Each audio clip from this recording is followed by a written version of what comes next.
नमस्कार आंगनबाड़ी बहनों, स्वागत है आप सभी का हमारी आज की इस बेहद महत्वपूर्ण और खास वीडियो में। आंगनबाड़ी बहनों, आज की इस वीडियो में हम आपको दो बहुत ही महत्वपूर्ण सरकारी आदेश दिखाने वाले हैं जिसे देश भर की आंगनबाड़ी बहनों को जरूर देखना चाहिए। इन दोनों आदेशों में से एक आदेश में छोटी सी खुशखबरी है आंगनबाड़ी बहनों के लिए, तो वहीं पर दूसरा जो आदेश है वो आंगनबाड़ी बहनों को दिए जाने वाले कार्य के विषय में है। तो दोनों ही आदेश आप सभी आंगनबाड़ी बहनों को जरूर देखना चाहिए।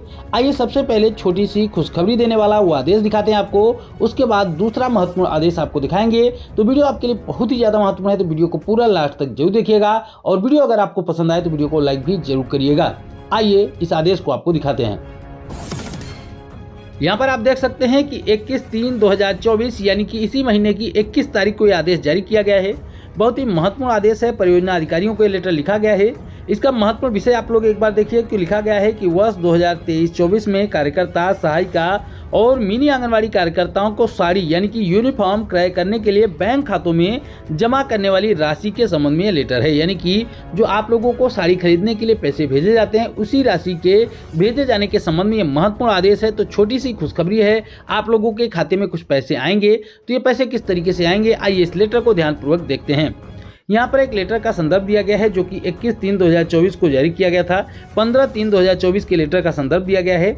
उसके बाद लिखा गया है उपरोक्त विषयांतर्गत संदर्भित पत्र, यानी कि जिस पत्र का संदर्भ दिया गया उस पत्र में लिखा गया था कि जिले में पदस्थ आंगनवाड़ी कार्यकर्ता एवं सहायिकाओं तथा मिनी आंगनवाड़ी कार्यकर्ताओं को दो साड़ी खरीदने के लिए यानी कि यूनिफॉर्म के रूप में स्वयं क्रय करना है। यानी कि आंगनवाड़ी कार्यकर्ताओं को खुद से साड़ी खरीदनी है। अब खुद से साड़ी खरीदनी है तो इसके लिए आंगनवाड़ी कार्यकर्ताओं को चाहिए पैसा, जो कि विभाग की तरफ से आंगनवाड़ी कार्यकर्ताओं के खाते में भेजे जाएंगे।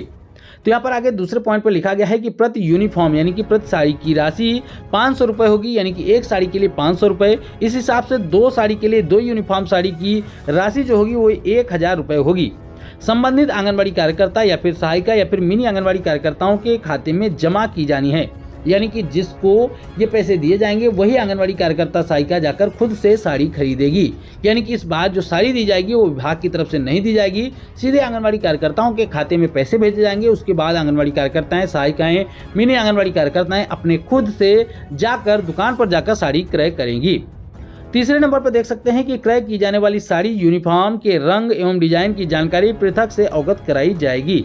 यानी कि आंगनवाड़ी कार्यकर्ताओं को कौन से कलर की साड़ी खरीदनी है, उसकी डिजाइन क्या होनी चाहिए, उसकी जानकारी विभाग की तरफ से अलग से उपलब्ध कराई जाएगी। जिसमें आप लोगों को पता है कि आंगनवाड़ी कार्यकर्ताओं के लिए अलग रंग और डिजाइन होते हैं, सहायिकाओं के लिए अलग होते हैं और मिनी आंगनवाड़ी कार्यकर्ताओं के अलग साड़ी और रंग का डिजाइन होता है। तो उसकी जानकारी विभाग की तरफ से दी जाएगी। चौथे नंबर पर बताया गया है कि PFMS वेंडर नंबर, संबंधित खाता नंबर जो आपका अकाउंट नंबर है सही होना चाहिए। त्रुटिपूर्ण भेजने पर यदि राशि जमा नहीं होती है तो संबंधित बाल विकास परियोजना अधिकारी उत्तरदायी होंगे। यानी कि CDPO इसके लिए उत्तरदायी होंगे। यानी कि अगर किसी भी आंगनवाड़ी बहन के खाते में पैसे नहीं आते हैं किसी भी कारण की वजह से, तो एक बार आप लोगों को अपने CDPO से संपर्क करना पड़ेगा। क्योंकि अगर कोई भी जानकारी गलत फीड की जाती है या फिर आगे अलग गलत जानकारी भेजी जाती है, जैसा कि आपका खाता नंबर हो गया या फिर आपके जो अकाउंट का नंबर के अलावा जो और भी कोड वगैरह होते हैं, जैसे कि IFSC कोड वगैरह होता है, ये सारी चीज़ें गलत जानकारी अगर भरी जाएंगी तो निश्चित रूप से आपके खाते तक पैसे नहीं पहुंच पाएंगे। इसके लिए जिम्मेदार माना गया है यहाँ पर CDPO को। यानी कि जो भी जानकारियाँ भेजनी है वो CDPO को सही माध्यम से भेजनी है।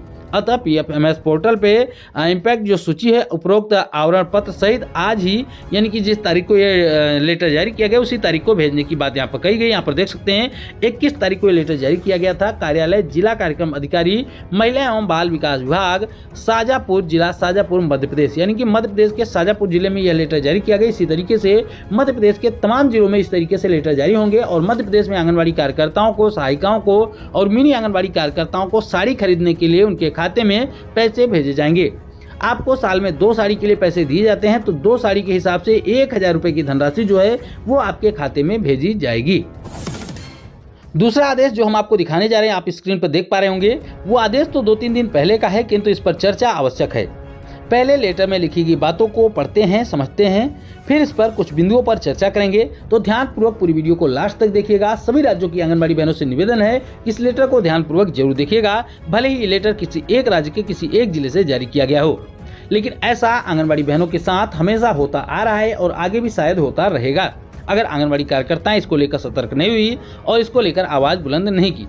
यहाँ पर देख सकते हैं कार्यालय मुख्य विकास अधिकारी बहराइच की तरफ से 22 मार्च 2024 को लेटर जारी किया गया है। इसमें लिखा गया है इस वर्ष होलिका दहन जो है वो 24 तारीख को और जो होली का पर्व है जहाँ पर रंग खेले जाएंगे वो 25 तारीख को मनाया जाना है, जिसको लेकर तमाम गतिविधियां होंगी। उसको लेकर सुरक्षा व्यवस्था को ध्यान में रखकर यह आदेश जारी किया गया है। यहाँ पर लिखा गया है कि उक्त जो संदर्भित पत्र है उसमें 18/3/2024 में अधोहस्ताक्षरी को अपने अधीनस्थ समस्त खंड विकास अधिकारी, सहायक विकास अधिकारी, ग्राम विकास अधिकारी और ग्राम पंचायत अधिकारी के साथ साथ आंगनवाड़ी कार्यकर्ती, सफाई कर्मियों को अपने अपने क्षेत्र में होली के त्यौहार के दृष्टिगत बराबर उपस्थित रहकर, भ्रमणशील रहकर यानी कि घूमते हुए रहकर 6% की गतिविधि पर सतर्क दृष्टि रखते हुए ग्राम सभा प्रधान और संभ्रांत व्यक्तियों से संपर्क बनाए रखने और वस्तु स्थिति की अवगत कराते रहने के लिए निर्देश दिया गया है।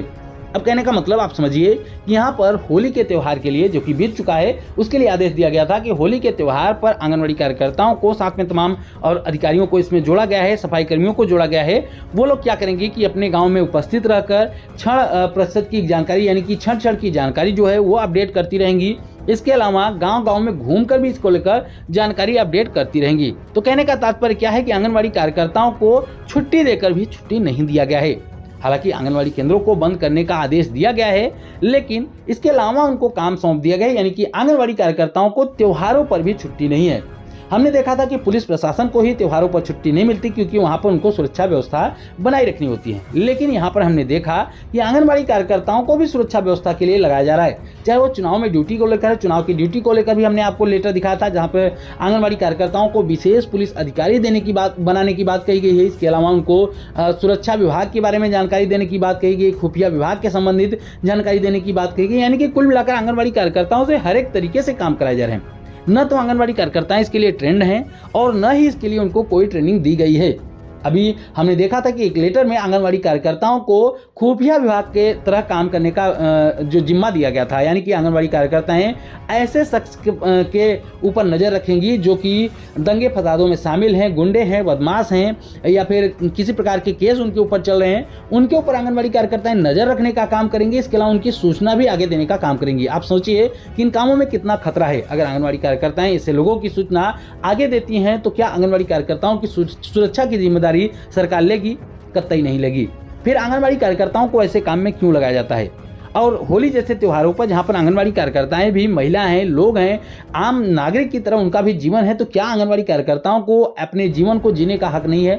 एक तो उनको बराबर का मानदेय नहीं मिलता, समान मानदेय नहीं मिलता, कि ऐसा मानदेय नहीं मिलता कि उनको अपना त्यौहार अच्छे तरीके से मना पाएं, अपने बच्चों की खुशियां खरीद पाएं। लेकिन मानदेय तो दूर की बात है, मानदेय उनको समय पर मिलता भी नहीं है। तमाम राज्यों में हमने देखा कि आंगनवाड़ी कार्यकर्ताओं को उनका मानदेय समय पर नहीं दिया गया। होली पर तो तमाम राज्यों में आंगनवाड़ी कार्यकर्ताओं को मानदेय नहीं मिला। मानदेय तो नहीं मिला, छुट्टी भी नहीं मिली।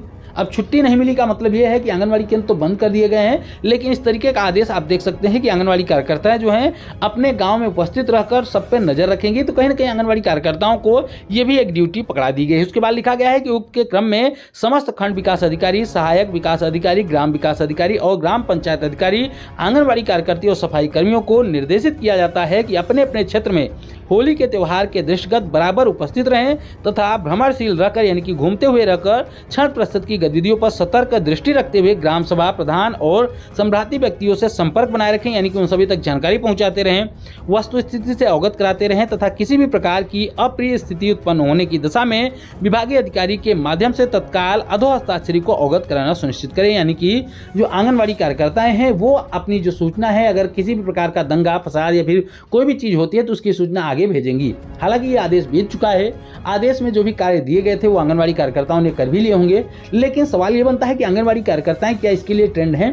क्या आंगनबाड़ी कार्यकर्ताओं को ऐसे काम दिए जाने चाहिए? नहीं, क्योंकि आंगनबाड़ी कार्यकर्ताएं जिस कार्य के लिए बनी है, जिस कार्य के लिए उनको रखा गया है, ऑलरेडी उनके ऊपर इतना कार्य है कि आंगनबाड़ी कार्यकर्ताएं इस तरीके के काम नहीं कर सकती। वैसे भी आंगनबाड़ी कार्यकर्ताओं को छुट्टी के नाम पर क्या दिया जाता है? गिनी चुनी छुट्टियां हैं वो भी उनको नहीं मिलती है। त्योहारों पर भी अगर उनको छुट्टी मिले तो इस तरीके से आप देख सकते हैं उनके ऊपर कार्य लादा जा रहा है, जो कि कहीं भी सही नहीं है। इसको लेकर हम विभाग से आग्रह करेंगे, प्रशासन से आग्रह करेंगे, सरकार से आग्रह करेंगे कि इस तरीके के कामों में आंगनबाड़ी बहनों को न लगाया जाए, क्योंकि आंगनबाड़ी कार्यकर्ताएं न तो इसके लिए ट्रेंड है और न ही इसके लिए उनको उचित सैलरी मिलती है। 5,000, 6,000, 7,000 तक की सैलरी में आंगनबाड़ी कार्यकर्ताओं को अपना घर चलाना जहाँ पर मुश्किल हो रहा है, उसके बाद अगर उनको छुट्टी भी नहीं मिलेगी तो आप सोच के देखिए कि क्या अगर आम लोगों को या फिर नेताओं को, मंत्रियों को इस तरीके के काम दिए जाएँ तो क्या वो कर सकते हैं इतने ही पैसे में? नहीं। तो फिर आंगनबाड़ी कार्यकर्ताएं ही क्यों?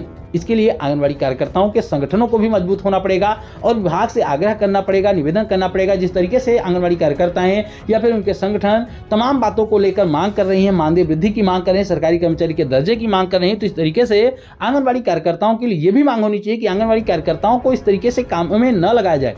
जो ये काम दिए जा रहे हैं वो कतई सही नहीं है आंगनबाड़ी कार्यकर्ताओं के लिए। इसके लिए पुलिस है, प्रशासन है, होमगार्ड्स हैं, तमाम लोगों की ड्यूटी इसमें लगाई जा सकती है। अगर होमगार्ड्स या फिर पुलिस प्रशासन की कमी हो रही है तो उसके लिए उनकी भर्ती कराई जानी चाहिए, न कि आंगनबाड़ी कार्यकर्ताओं को ऐसे कामों में लगाया जाना चाहिए।